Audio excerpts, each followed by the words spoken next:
Hi guys! For today, ayan, so mga langga, mayroon po ako dito,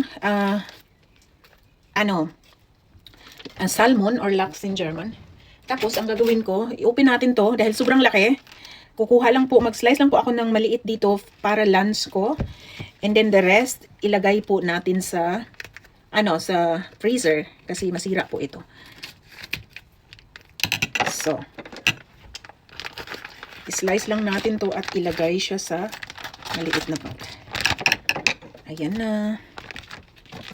Sobrang wow, ang laki. So this is guys, ang mahal ng lachs dito ng salmon. That's 23 euro. It's 23 euro po ito. Ganito kalaki. So slice lang po natin ng maliit. Ng isang kainan lang. Kasi sobrang laki po talaga. Ayan, tapos ikat.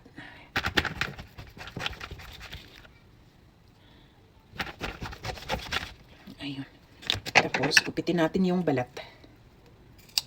Kasi maano. So, ganito lang siya kalaki.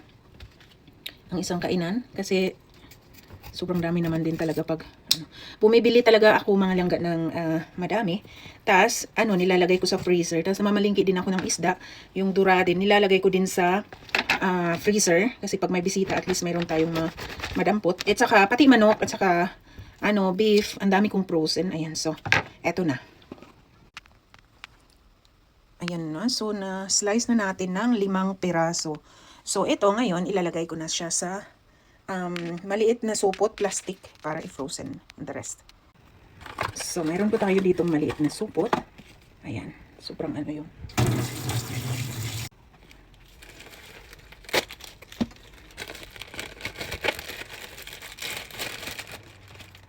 Tapos, ilalagay lang natin siya para i-frozen. Ayan. So, ganun lang siya.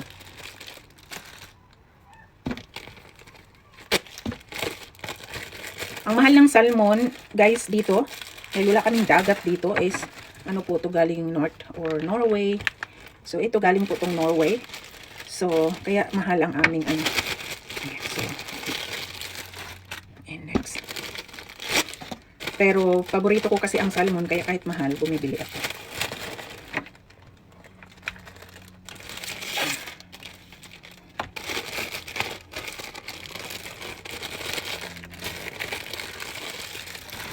And last, tapos yung isa, yun ang i-lunch natin. So.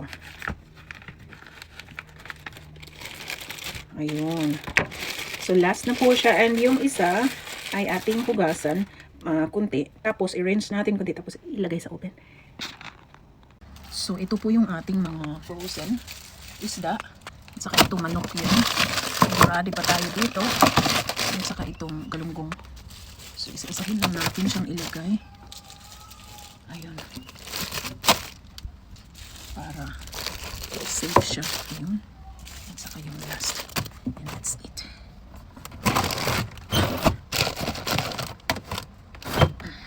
Tapos ito yun ang ating ilagay sa oven.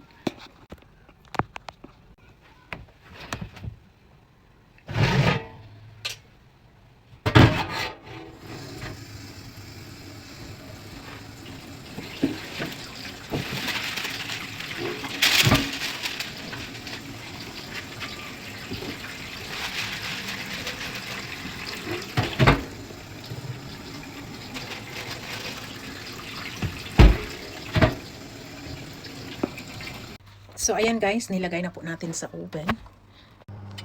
So, yan ang ating ulam for today's video. Charot. So, ina-oven ko lang dahil sobrang lakas ng amoy pag iprito.